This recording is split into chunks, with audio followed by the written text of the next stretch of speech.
అలాగే ఒమేగా శిక్షిత హాస్పిటల్ డిఓ డాక్టర్ దీప్తి గారు వేదిక దగ్గర రావాల్సిందిగా ఆలోచిస్తున్నారు. షో ఉంది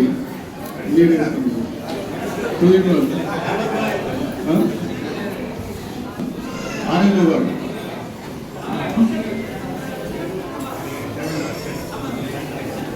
డాక్టర్ అర్చన గారు, అలాగే ఆనంద గారు,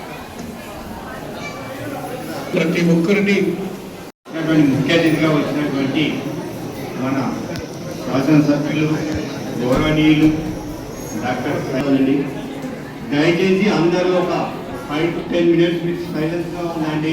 అందరికీ విజ్ఞప్తి చేస్తున్నాను, ఈ ప్రోగ్రాం చాలా ఉపయోగకరం అండి. దయచేసి అందరికి చెప్పింది వినండి. ముఖ్యంగా ఈ క్యాన్సర్ స్క్రీనింగ్ అంటే క్యాన్సర్ మీద అవగాహన కల్పించడం దీని ముఖ్య ఉద్దేశం. అందరూ మీకు ఉంటుంది, హాస్పిటల్లో కూడా చూస్తున్నారు, క్యాన్సర్ ఇన్సిడెన్స్ చాలా పెరిగింది, చిన్న వయసులోనే క్యాన్సర్ వస్తుంది. దాని గురించి అవగాహన కల్పించాలి, రాకుండా ఎలాంటి చర్యలు తీసుకోవాలనే ముఖ్య ఉద్దేశంతో నిర్వహించడం జరిగింది. అవగాహన కల్పించడంతో పాటు దాన్ని స్క్రీనింగ్ చేయడం, టెస్ట్ చేయడం, తర్వాత డయాగ్నోసిస్ అయిన తర్వాత ట్రీట్మెంట్ ఆప్షన్స్ ఏమన్నా అవి ఇంప్లిమెంట్ చేయడం, అవసరమైతే పెద్ద సెంటర్లకు రిఫర్ చేయడం దీని యొక్క ముఖ్య ఉద్దేశం. కనుక ప్రజలందరికీ విజ్ఞప్తి, దయచేసి సామాన్యంగా ముఖ్యంగా వచ్చినటువంటి మన ముఖ్య అతిథులు అందరూ చెప్పే సంకేతంగా వినండి. మీకు తెలుసు, క్యాన్సర్ రావడానికి చాలా కారణాలు ఉన్నాయి. అందులో ఒకటి జెనెటిక్, అంటే మన ఫ్యామిలీలో ఎవరికైనా క్యాన్సర్ వస్తే మనకు వచ్చే ఛాన్స్ ఉంటుంది. సెకండ్ ఏంటంటే మన లైఫ్ స్టైల్. ఎవరికైతే ఈ మందు ద్వారా కీమోథెరపీ ఫస్ట్ సైకిల్ మన ఎంఏజే క్యాన్సర్ హాస్పిటల్లో తీసుకుంటారో, సెకండ్ అండ్ థర్డ్ సైకిల్ వాళ్ళు 6 to 12 సైకిల్స్ ఇవ్వాల్సి వస్తుంది. వాళ్ళకి ఇక్కడ క్యాన్సర్ డే కేర్ సెంటర్లో మనం ట్రీట్మెంట్ ఇప్పించగలుగుతాం. కానీ మా డాక్టర్లకు ట్రైనింగ్ ఇచ్చారు, డాక్టర్లకు ట్రైనింగ్ ఇచ్చారు. దయచేసి క్యాన్సర్ పేషెంట్లు ఎవరైతే అలా నిర్ధారణ ఉన్నారో ఆ దూర ప్రాంతాలకు పోకుండా ఇక్కడ ఈ అవకాశాన్ని ఉపయోగించుకోవచ్చు. అది గమనించండి. ఈ యొక్క అవకాశాన్ని తప్పకుండా ఉపయోగించుకోవాలని ఈ సందర్భంగా మీ అందరికీ తెలియజేస్తున్నాను. ఈ అవకాశం కల్పించినటువంటి, ఈ ప్రోగ్రాం నిర్వహించినటువంటి మన రెడ్ క్రాస్ సొసైటీ కావచ్చు, రోటరీ క్లబ్ కావచ్చు, ఆర్పీ కావచ్చు, ఈ యొక్క సూపరింటెండెంట్ కావచ్చు, ముఖ్యంగా ఈ యొక్క ప్రోగ్రాంకి హాజరైనటువంటి ముఖ్య అతిథులు ఎమ్మెల్యే గారు, అశోక్ కలెక్టర్ గారికి, ప్రతి ఒక్కరికి పేరు పేరున ధన్యవాదాలు తెలియజేస్తున్నాను. ముఖ్య గౌరవ అతిథులు డాక్టర్ సంజయ్ కుమార్ గారికి and doctor Lata madam, district collector గారికి నమస్కారాలు. ఎస్పెషల్లీ క్యాన్సర్ అవేర్నెస్ ప్రోగ్రామ్ అనేది ఎందుకంటే బేసిక్గా మనకు క్యాన్సర్ ఎర్లీగా డిటెక్ట్ చేస్తే మనకు ట్రీట్మెంట్ అండ్ సర్వైవల్ ఛాన్సెస్ అనేది చాలా మెరుగుగా ఉంటాయి. అంటే మనము చాలా వరకు మేము అబ్జర్వ్ చేసింది ఏంటంటే పెరిఫెరీ రీజన్స్లో నెగ్లెక్టెడ్ రీజన్స్ వల్ల, బికాస్ వాళ్ళకి ఏదైనా రూమ్లో గట్టాయినా దాన్ని నెగ్లెక్ట్ చేసి 6 months to 1 year అలా ప్రోగ్రెస్ అయ్యి అది అడిషనల్ చూపించవచ్చు. So this is very important. అది మనకు నిర్ధారణ పరీక్షలు అనేవి చాలా ఇంపార్టెంట్. అంటే క్యాన్సర్ వచ్చిన తర్వాత మనం ఏదో భయపడిపోయి ట్రీట్మెంట్ తీసుకోవడం కంటే ఈ నిర్ధారణ పరీక్షలు ముందే చేసుకుంటాం మన కొన్ని స్క్రీనింగ్ ప్రోటోకాల్లో ఇవి చాలా హెల్ప్ఫుల్గా ఉంటాయి. ఇంకొకటి మెయిన్ సెక్షన్కి వచ్చా మరి మనకి రోజుకి క్యాన్సర్ పేషెంట్స్ అనేది పెరుగుతూ ఉన్నారు. దీనికి మెయిన్ కారణము అవగాహన తక్కువ ఉండడం అనేది ఒక కారణము. తర్వాత క్యాన్సర్కి అసలు ఎందుకు వస్తుంది అనేది ఒకటి, ఏ టైంలో గుర్తించాలి అనేది ఈ రెండు మనకి తెలియకపోవడం వల్ల అనారోగ్యకరమైనటువంటి ఆహార అలవాట్ల వల్ల రావడం జరుగుతుంది. కాబట్టి యువకులకి మన శరీరం పట్ల, మన ఆరోగ్యం పట్ల ఖచ్చితమైనటువంటి అవగాహన ముందు నుంచే ఉండాలి. ఇప్పుడు డాక్టర్ గారు చెప్పినట్టు ఎక్కువగా మహిళల్లో మనకి రొమ్ము క్యాన్సర్, తర్వాత గర్భాశయ ముఖద్వార క్యాన్సర్ అనేది ఎక్కువగా రావడం జరుగుతుంది. సో దానికి కారణం ఏంటి అన్నది వీళ్ళు తెలుసుకోవాలి. ఎవ్రీ టైం మనము టెస్టులు చేయించుకుంటే ముందే మనకి ప్రాథమిక దశలో కనుక క్యాన్సర్ని గుర్తిస్తే తొందరగా దానికి వైద్యం మందులు తీసుకుంటే తగ్గిపోతుంది.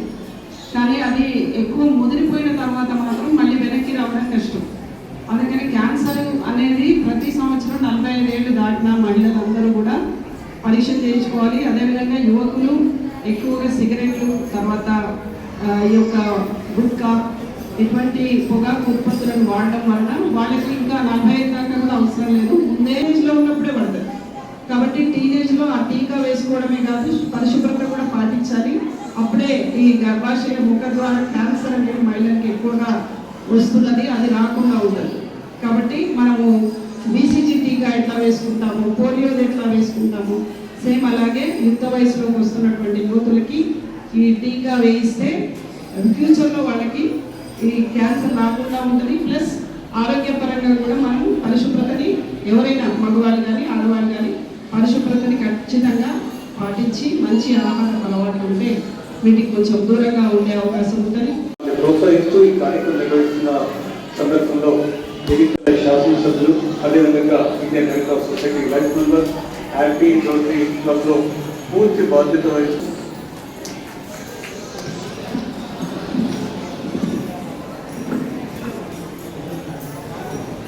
Jagtial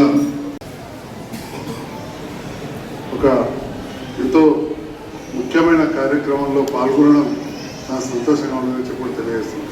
but at the same time ఈ వ్యాధితోటి వచ్చిన వాళ్ళు కావచ్చు, లేదా నిర్ధారించుకోవడానికి వచ్చిన దాంట్లో ఎవరైనా సెలెక్ట్ అయినా కానీ చాలా బాధగా ఉంటుంది. ఎందుకంటే క్యాన్సర్ అనేది అంతగా బాధించే వ్యాధి. క్యాన్సర్ అనేది అంతగా బాధించే వ్యాధి. అయితే క్యాన్సర్ ఇంతకుముందు డాక్టర్ చాలా డీటెయిల్గా మాట్లాడారు, మేడంలో మాట్లాడారు, మా స్వచ్ఛంద సంస్థల ప్రజాపతి మాట్లాడారు. ఇది కొంతమందికి ఎలాంటి దుర్వాలాట లేకుండా, ఏం లేకుండా జెనెటిక్గా వచ్చేస్తూ ఉంటుంది. కొంతమందికి అనుకోకుండా అంటుకొని హెపటైటిస్ బి ద్వారా ఇట్లాంటి వాళ్ళు వస్తుంది. కొన్నిసార్లు మన దురలవాట్ల ద్వారా వస్తూ ఉంటుంది. ఏది ఏమైనా కానీ ఇది రాకుండా చూసుకోవాల్సిన బాధ్యత కావచ్చు. Prevention is better than cure అని చూసుకోవడం కావచ్చు. అదేవిధంగా వచ్చినప్పుడు ముందే పరీక్ష చేయించుకొని ఫస్ట్ స్టేజ్, సెకండ్ స్టేజ్లో దాన్ని వైద్యం చేసుకుంటే మంచి రిజల్ట్స్ ఉంటాయని కూడా ఇప్పుడే చెప్పడం జరిగింది. మరి ఇండియన్ రెడ్ క్రాస్ సంస్థ ద్వారా జగిత్యాలకు ఎన్నో కార్యక్రమాలు చేయడం జరిగింది. మరి దాంట్లో భాగంగా అడిషనల్ కలెక్టర్ గారు ఉన్నారు, ఒక బస్సు కూడా ఇవ్వడం జరిగింది సీనియర్ సిటిజన్స్ వారందరి సేవ కోసం. కొంత దాన్ని రివైవ్ చేయాల్సిన అవసరం ఉంది. దాంట్లో అడిషనల్ కలెక్టర్ ఒక బస్సును రివైవ్ చేయాల్సిన అవసరం ఉంది. కలెక్టర్ గారి దృష్టి కూడా తీసుకెళ్తాం. అది మళ్ళీ ఎందుకంటే దాదాపు 80 లక్షల రూపాయల ఖరీదు చేసే బస్సు ఐడియల్గా అక్కడ పెట్టాల్సిన పరిస్థితి వచ్చి 1-2 సంవత్సరాలు వాడడం. అదేవిధంగా ఆపి స్వచ్ఛంద సంస్థ ద్వారా కావచ్చు, రోటరీ స్వచ్ఛంద సంస్థ ఎన్నో కార్యక్రమాలు గతంలో చేసాం. ఇప్పటికి కూడా నిరంతరం కొనసాగిస్తూ ఉన్నాం. మేమందరం కలిసి కంటి ఆపరేషన్ల కార్యక్రమాలు చేస్తాం. ప్రభుత్వం స్వచ్ఛంద సంస్థలు కలిసి పనిచేసినప్పుడే మరి ఎన్నో కార్యక్రమాలు సామాన్య ప్రజలకు అందించాలి. ప్రపంచంలో అత్యంత ధనిక దేశాలైన అమెరికా, ఇంగ్లాండ్ లాంటి దేశాల్లో కూడా ఇలా రోటరీ క్లబ్, లయన్స్ క్లబ్ ఇలాంటి స్వచ్ఛంద సంస్థలు ఎన్నో కార్యక్రమాలు చేస్తాను. ఎంతోమంది ఫిలాంథ్రపిస్ట్, ఎంతో డబ్బున్న వాళ్ళు పేద ప్రజల కోసం మంచి కార్యక్రమాలు మన బిల్ గేట్స్ ఫౌండేషన్ కావచ్చు, అట్లాంటి ఎన్నో చూస్తే మనకు తెలుస్తూ ఉంటుంది. ఆ ఫౌండేషన్ ద్వారా మన హెపటైటిస్ బి కార్యక్రమాన్ని చాలా గొప్పగా నిర్వహించుకున్నాం. ఆ రకంగా ఎన్నో సేవా కార్యక్రమాలు చేస్తాం. క్యాన్సర్ వచ్చిన వాళ్ళకు మరి జగిత్యాల్లో ప్రత్యేకమైన వైద్యం లేకుండా చివరి దశలో ఉన్నవారు కేంద్ర రాష్ట్ర ప్రభుత్వాలతో ఏర్పాటు చేసిన పాలియేటివ్ కేర్, అంటే చివరి దశలో ఉన్న వాళ్ళకు ఒక సిస్టరు, ఒక డాక్టరు, 10 మంచాలు అవన్నీ కూడా ఉన్నాయి. ఆక్సిజన్ అవన్నీ ఉపయోగించుకోవాలి. అతి త్వరలోనే ఆ ఎదురుగా కనబడే క్రిటికల్ కేర్ బ్లాక్ కూడా మనం ప్రారంభించుకోబోతా ఉన్నాం. హెల్త్ మినిస్టర్ గారితో, మన జిల్లా మంత్రి లక్ష్మణ్ కుమార్ గారితో కూడా మాట్లాడడం జరిగింది. దాదాపు 200 కోట్లతోటి మళ్ళీ ఇంత పెద్ద 200 పడకల ఆసుపత్రి కూడా మంజూరు వచ్చింది. మన 15 నాడు టెండర్ ప్రక్రియ కూడా ప్రారంభమైందని తెలిసింది. అదంతా ఆన్లైన్లో ఉంటుంది. ఎవరికి వచ్చినా కానీ పండుగ తర్వాత అతి త్వరలోనే ఇవన్నీ కూడా ప్రారంభించుకుంటాం. మా మీడియా మిత్రులు ఇంతకుముందు ఏదైతే డాక్టర్లు చెప్పిన విషయాలను ప్రత్యేకంగా ఈ ప్రజలకు తెలిసే విధంగా చేయాలని చెప్పి కూడా కోరుతూ, మరి మిత్రులు రాజేందర్ గారు, coordinator for Sushruta and omega hospital, దాదాపు 10-12 సంవత్సరాల నుంచి నేను రాజేందర్ తోటి ఎప్పుడు మాట్లాడుతుంటాను. ఎందుకు మాట్లాడతా, నాకు దోస్తు కాదు, కానీ చాలా మంది పేషెంట్ అక్కడ పోతుంటారు. రాయందరూ కొంచెం చూడాలి, ఎందుకంటే డాక్టర్లు బిజీ ఉంటారు, రందీప్ వచ్చి వాళ్ళు బిజీ ఉంటారు, చెప్తా ఉంటాం అన్నట్టు. కొంచెం చూడు రాయందరూ మన దగ్గర వచ్చేది ఆరోగ్యశ్రీలో కవర్ అయ్యేటట్టు చూడు, పైసలు తక్కువ అయ్యేటట్టు చూడు, ఇలా మంచం లేదని సరే మంచం ఇప్పి అని చెప్పి ఎప్పుడు మాట్లాడే అవసరం పడుతూ ఉంటుంది.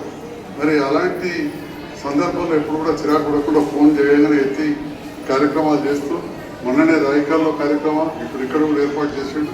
రాజేందర్ కూడా నేను ప్రత్యేకంగా జగిత్యాల ప్రజలందరి పక్షాన ధన్యవాదాలు తెలియజేస్తున్నాను. Thank you Rajender. తెలిసే విధంగా మిత్రులు డిఎంఎడ్హెచ్ఓ గారు కావచ్చు, హాస్పిటల్ సిబ్బంది అందరూ కూడా చెప్పినందుకు ప్రత్యేకంగా ధన్యవాదాలు. మరి దీంతో పాటుగా ప్రధానమంత్రి గారు హెల్దీ ఉమెన్ ఎంపవర్డ్ ఉమెన్ అని చెప్పి ఒక కార్యక్రమాన్ని కూడా తీసుకోవడం జరిగింది. 15 రోజులుగా 17th to 2nd వరకు. దాన్ని కూడా ఈరోజు దీంట్లో ఇంగ్లీష్లో అది ఇంగ్లీష్లో నేను చెప్పింది. హెల్దీ స్వచ్ఛ నారి సశక్తి పరివార అభియాన్ 17th to 2nd వరకు చాలా చోట్ల జరుగుతూ ఉన్నది. అది ఒక షెడ్యూల్ కూడా ఇచ్చారు. మొన్న శిలాగడ్డలో జరుగుతూ కూడా నేను వెళ్ళి రావడం జరిగింది. మిగతా అధికారులు కూడా పర్యవేక్షించి ప్రోగ్రామ్ సక్సెస్ అవ్వే విధంగా చూడాల్సి కోరుతున్నాను. Thank you.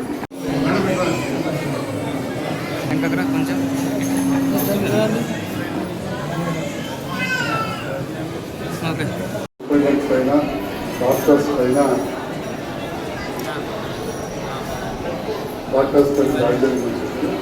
ఈ విషయంలో పూర్తి స్థాయిలో నాకు అవగాహన ఉంది. ఒక డాక్టర్ కావచ్చు, శాస్త్రసభ్యులుగా, అదేవిధంగా ఇక్కడ శాస్త్రసభ్యులతో మాట్లాడుతుంది. నేను సందర్భంలో డాక్టర్లపైన దాడిని తీవ్రంగా ఖండిస్తూ, ఏ డాక్టర్ అయినా కానీ ఒక ప్రాణాన్ని బతికేయాలనుకుంటాడు కానీ ప్రాణాన్ని పోగొట్టడానికి ఏ డాక్టర్ కోరుకోడు. మరీ ముఖ్యంగా ఈ దాడి జరగక ముందే గౌరవ ఆరోగ్య శాఖ మంత్రి గారు ఒక రివ్యూ చేసింది. నేను ఆల్రెడీ పత్రికలు చదివి మీరు కూడా చూస్తున్నారు. సెక్యూరిటీ గార్డులను ఎంపిక చేసినప్పుడు ముసలి వాళ్ళను అట్లా కాకుండా నేను ఎప్పుడు కూడా నా దగ్గరికి వస్తే నా రికమెండేషన్ చూడండి, everybody recommended they are less than 40 years. ఆరోగ్యకరంగా ఉన్న వాళ్ళని చూసుకొని మీరు సెక్యూరిటీ గార్డులో కొద్దిగా రక్షణ కలిగించే విధంగా దాదాపు 20 సెక్యూరిటీ గార్డ్స్ ఉన్నారు. అదనంగా పోలీస్ సెక్యూరిటీ కంటే వీళ్ళే మనకు మంచిగా పనిచేస్తారు. కాబట్టి ఆ విషయంలో మీరు సెలెక్షన్ చేసినప్పుడు రెండవది రిటైర్డ్ పోలీస్ కానీ రిటైర్డ్ ఆర్మీ వాళ్ళు చేసుకోమన్నారు. తప్పకుండా మా రికమెండేషన్ ఉన్నా లేకుండా మా అవసరం లేదు. మీరు సత్యాన్ని నిర్ణయం తీసుకొని మా సూపరింటెండెంట్ గారికి తీసుకోవాలి. మొత్తంగా మీరు రిటైర్డ్ ఆర్మీ వాళ్ళు ఒక 3 సెలెక్ట్ చేసుకుంటే 8 hours 3 డ్యూటీలో కూడా ఉంటారని చెప్పి తెలియజేస్తున్నా. మరొకసారి ఈ పక్షాన నేను పూర్తి సారిగాకి నేను 100% నేను ఇలాంటి పనులను అందిస్తా ఉన్నా. మరొకసారి ఏ డాక్టర్ అయినా పేషెంట్లకు వైద్యం చేద్దాం, మంచి చేద్దాం, మంచి పేరు తెచ్చుకుందాం, బ్రతికిద్దాం, ఆరోగ్యవంతంగా చేసి పంపిద్దాం అనుకుంటాం తప్ప ఏ ప్రాణం పోయే విధంగా కూడా డాక్టర్లు ఎప్పుడు కూడా వారి ప్రవర్తన ఉండదు, విధులలో కూడా తప్పకుండా జాగ్రత్తగా చేసుకుంటారు. ఏమన్నా లోటుపాట్లు ఉంటే కూడా సవరించుకోవాలని సూచన చేస్తాను. Thank you.